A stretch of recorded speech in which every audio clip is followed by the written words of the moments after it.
Hi, we're Mushroomhead, and you're listening to Artisan News Service. I play keyboards. Jeffrey Nothing, I'm one of the singers. Stitch samples.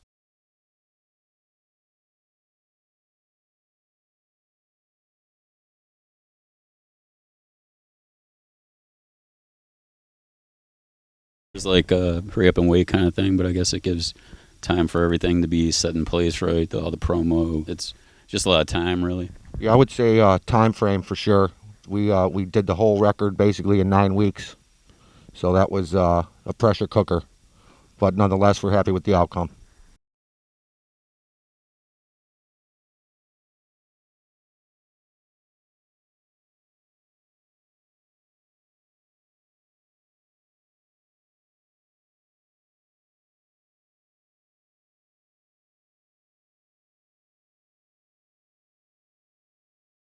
We just really wanted the record to flow. We were worried about the music most and coming across with the best project we could do for the fans and make the songs playable live as much as you can after that.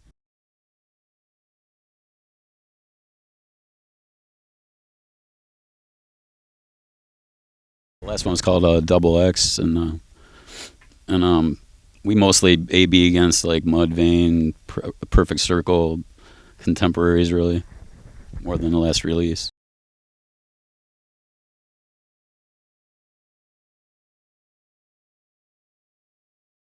That was a little strange because it had just been a compilation of our best stuff from our demos, and this was the first time we really got to create from the ground up and create something new and where Mushroomhead is now, more or less.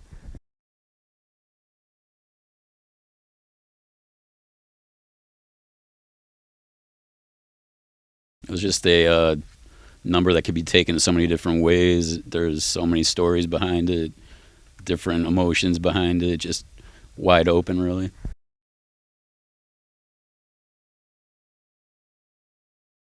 Summed it up.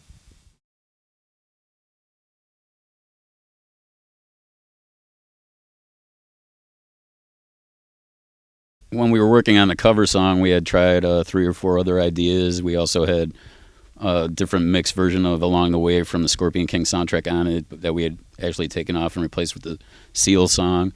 So there's a couple extra covers that might show up, or an older song or two that are on a foreign release. There wasn't really any throwaway songs. We pretty much used everything we set out to use. And musically, I mean, was it something that did the writing change on this album at all, you think? I mean, in the way you guys work? Yeah, I'd say it changed a bit. Just having 2 more people in the band now that have good writing capabilities. So we do actually have 2, composers, songwriters that we didn't have before on prior records. So changed in that respect, but it's a change for the better. I think it's a little more guitar driven. I think it has a little more it's a little more of a majestic feel in parts. It's just all over the map, really.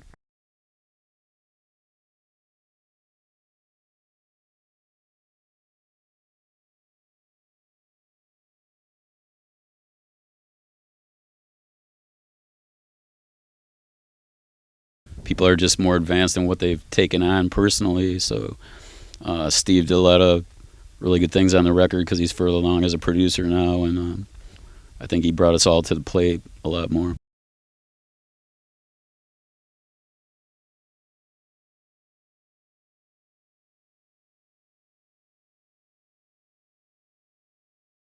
He cares a lot about the song and that we get our input into the song and make it us personally too, instead of just his vision of it. But it's a really good process and we work well together.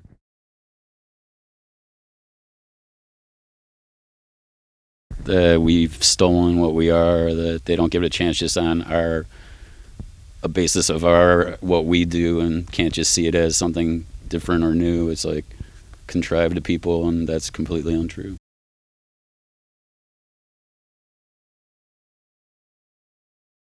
Listen to the record. The music do the talking. Joe Perry said it good.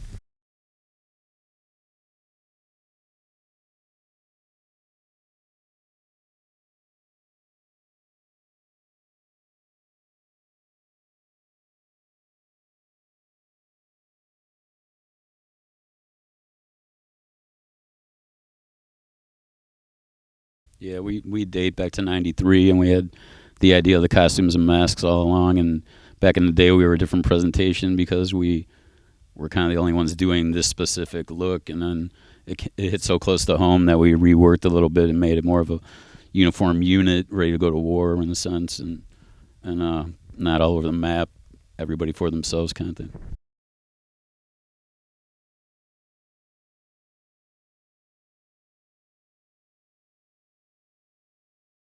Well, my makeup takes between 45 minutes and an hour every time, and everybody starts getting going like 20 minutes, half hour, 15 minutes close to the show, and depends on who takes what time. I look like this all day long.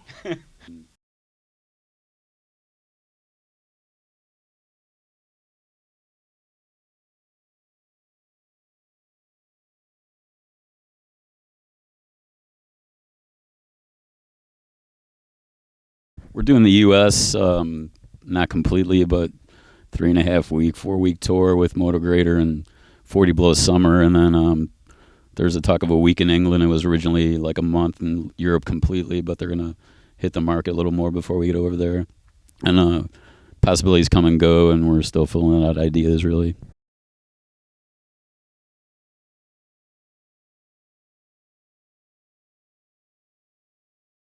I think that we really thought about songs, choruses, something people can have in their head and carry all day, and I think that it comes across that way, and I think it's going to be really popular. I don't want to make a complete estimate, really. Yeah, and by all means, you always want to improve on what you were doing before. So we feel like we've done it, and we have much higher expectations of this record as opposed to the last one.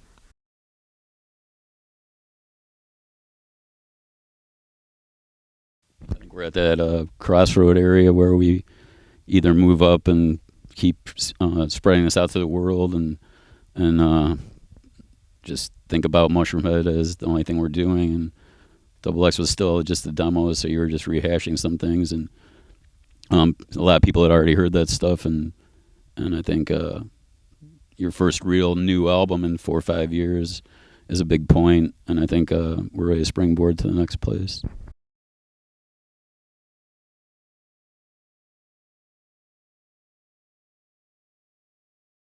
We used to be Mushroomhead Incorporated back in the day. Filthy Hands has been since 2000. It's basically Mushroomhead's label. All of our releases are on it, whether it's with Universal or us ourselves. And SMDC is the side project bands. It's the label that they're mostly under as far as an umbrella. It's just like there's a lot going on. Mushroomhead is the priority, but there's a few different things going on, really.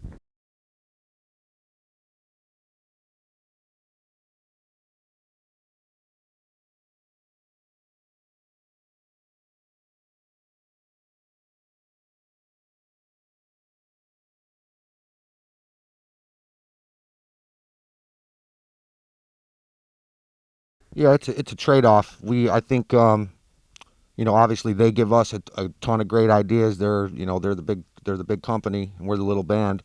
But I think at the same time we bring some fresh ideas, I think, to the table as well. And going back 10 years of doing this in other bands, and with the two other labels, we've learned some things over the years, I think, that we bring to the table to keep things fresh. I think we're a lot of creative people. We're artists as well as musicians, and our drummer's wife does our layouts of the covers and photos and all the little ads, and we keep everything pretty in-house, and we're working on a DVD now, and Bronson and Stitch and Schmatz and a few people are working on putting that stuff together, and that should be out within the next year.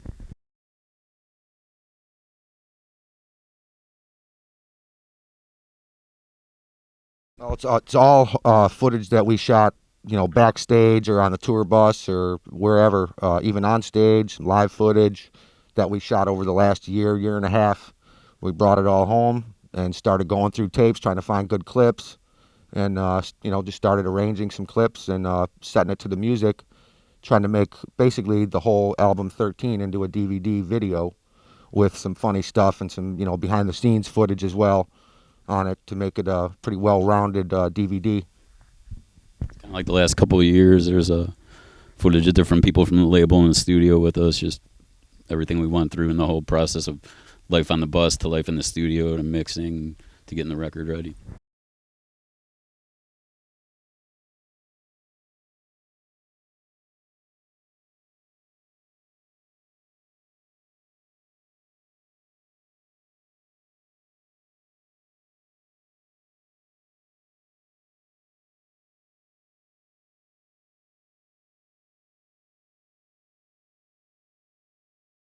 Priest, Maiden, Kiss, just all over the place, really. Metallica, Faith No More, you know, the full, pretty much, you always want to see the behind-the-scenes stuff no matter who it is because it's interesting. So, and we're, you know, that's what part of what we do is try to bring to the forefront things that we would like to have seen or like to see out of other people. Even goes the same for the music. We try to write a song that we'd like to hear. So it goes the same thing for the video and just about any aspect of the business.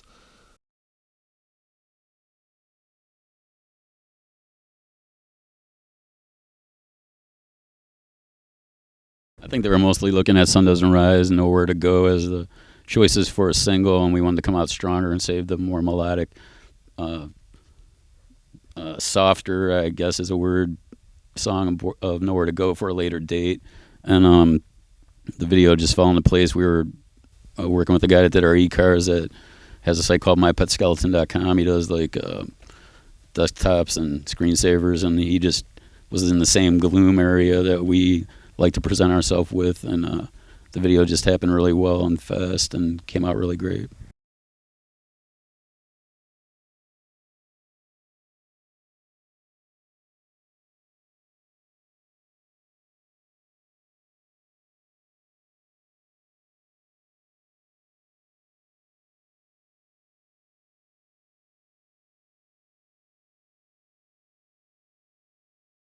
I think a lot of our, as far as our DVD, I think a lot of stuff looks really like your friends did it more than some band that's trying to be something they're not or something. And I think that our reality comes across to people that we're doing this because it's what we love to do more than any other peak of what you get or whatever. It's like Mushroomhead is what we're about. We feel that it's every day.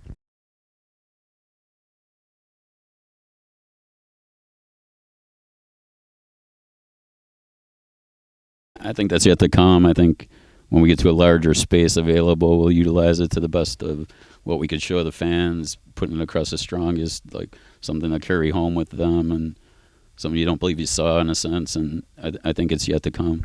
There's nothing like bigger stages and bigger budgets.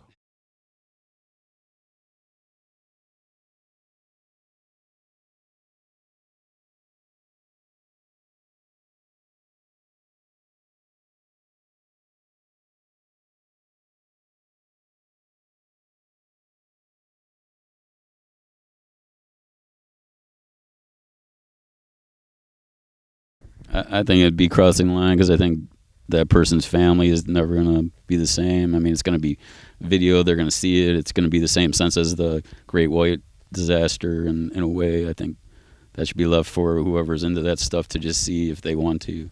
I don't think it's good for them or the public to see, really. I would be all for it if it was Rush Limbaugh.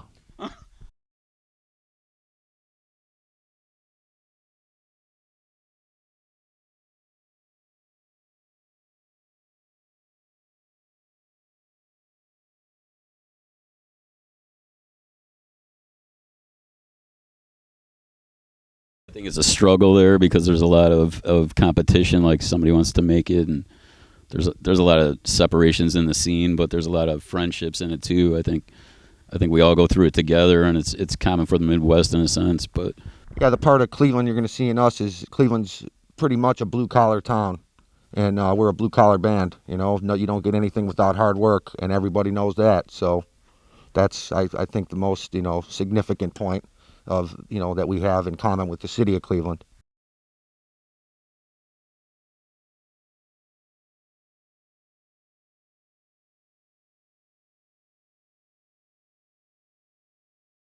we were cruising through Texas, and most of us were sleeping, and I guess our bus driver saw a body on the highway and swerved and missed it, and the truck or car next to us didn't and hit it, and our truck driver saw that, and that was like the most messed up thing, and there's just a lot of crazy things you see really, but that had to be the biggest one.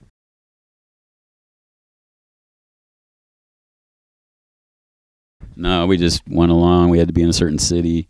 Other than that, it was probably we were coming out of Iowa and there was tornadoes chasing us, and we were cruising along, and the back window cracked a bit, and it shot through the bus and blew out the driver window of the bus.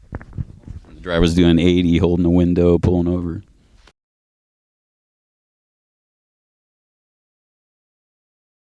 I got left in France once. Wait, seriously? For real. He got the name Oil Spot. Yeah, thank God. What happened here? Explain this. I don't even know what happened. One minute I was talking on the cell phone, walking on the sidewalk. Next minute the bus was gone. And I didn't know what to think. So I looked around a little bit, realized it was really gone on its way to Germany.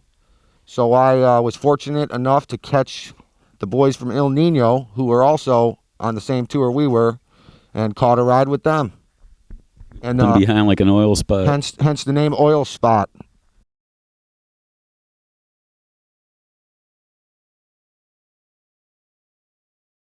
I will forever be Oil Spot. I know that. We saw Roger today. He's in Cortez now, but he was in the band then, and it was cool to see him.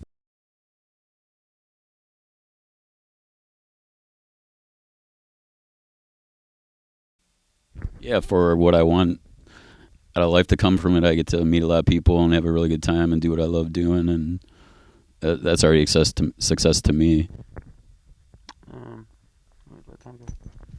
If it ended today, I would still consider it a success. But like I said, we got higher, expectations of ourselves and of what we've created. So, it's gonna carry on.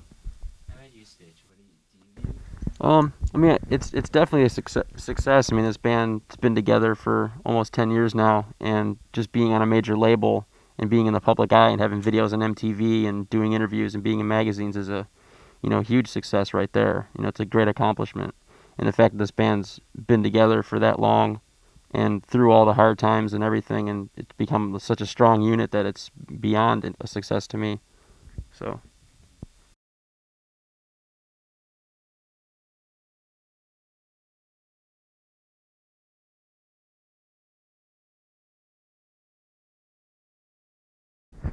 Skinny and I were in a band called Hatrix, and we thought we were a little restricted as what we could do. We wanted to spread the envelope a little bit, widen the ideas we did, and just not think any idea we came up with was a bad idea, and play whatever we wanted and what was in our hearts, and not sit our practice room and wait for practice to happen the next day with the other bands. And we just brought in people as we went, and it just clicked with the fans and grew into what it is now. And it was a while of a process, but it was worth it, I think, taking the time.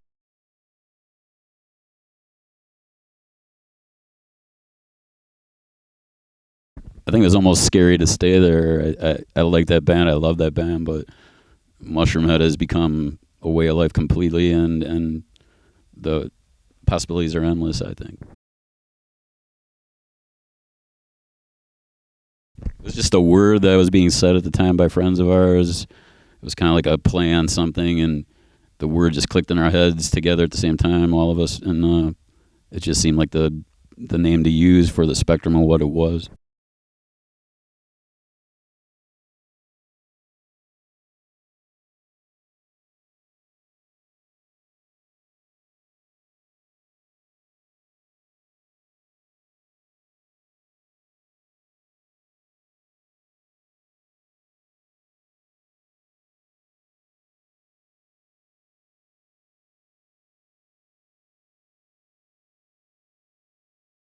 I think the last few years of music's been very anthem oriented. Get up, get behind this, jump, whatever. I think we're trying to have deeper issues in our songs and things kids relate to and feel just like we do or did or whatever part of our life. I think it's meant to be more in whatever sense, and it's cool to have fun and party, I guess, and everything. But I think leaving something in people's minds that just kind of grows in there is better.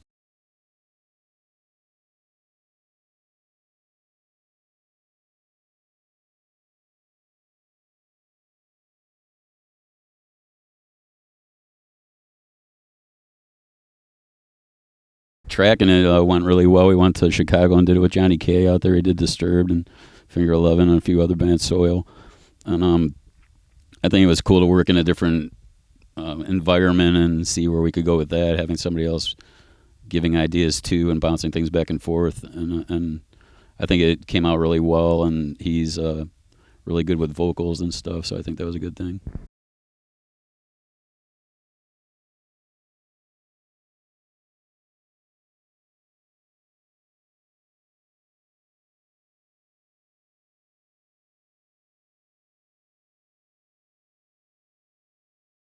I think on our demo is when we were, even from the earliest point, I think we like to have a sort of flow to it. So it was like in your head a movie running at the same time the album is, with like you're reading a book, you're just seeing it for yourself.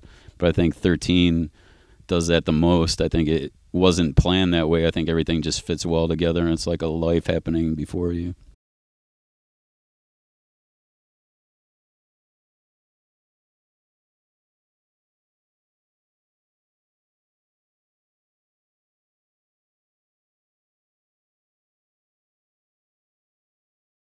Just about every Halloween for the last 10 years, I've been wearing a jack-o'-lantern on my head, as everyone else in the band has. So Real pumpkins.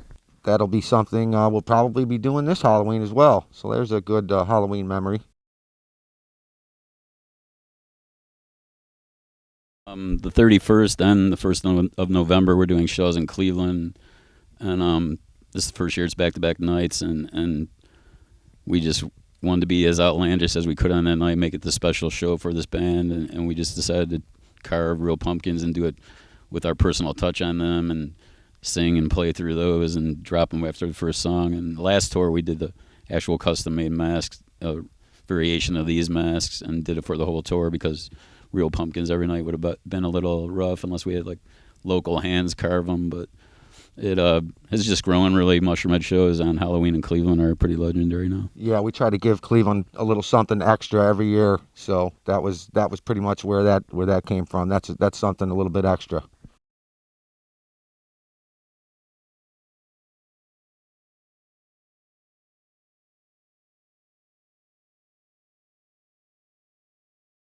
That'd be cool.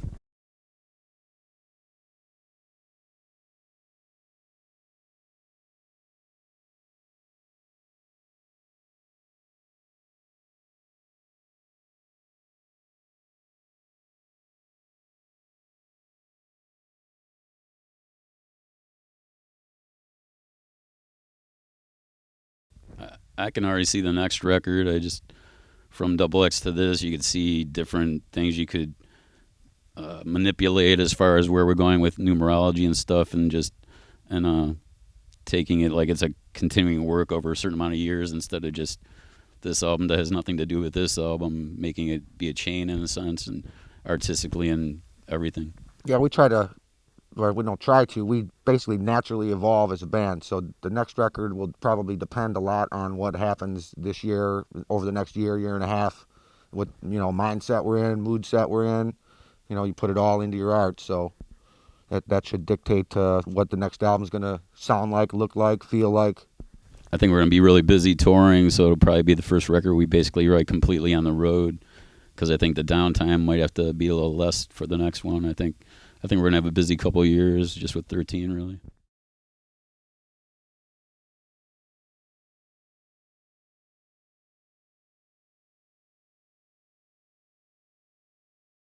This was nothing made. This was something that took 10 years and is what we're all about. And they can know that it's from the heart and that we can relate and know where they've been and where they're going and stuff.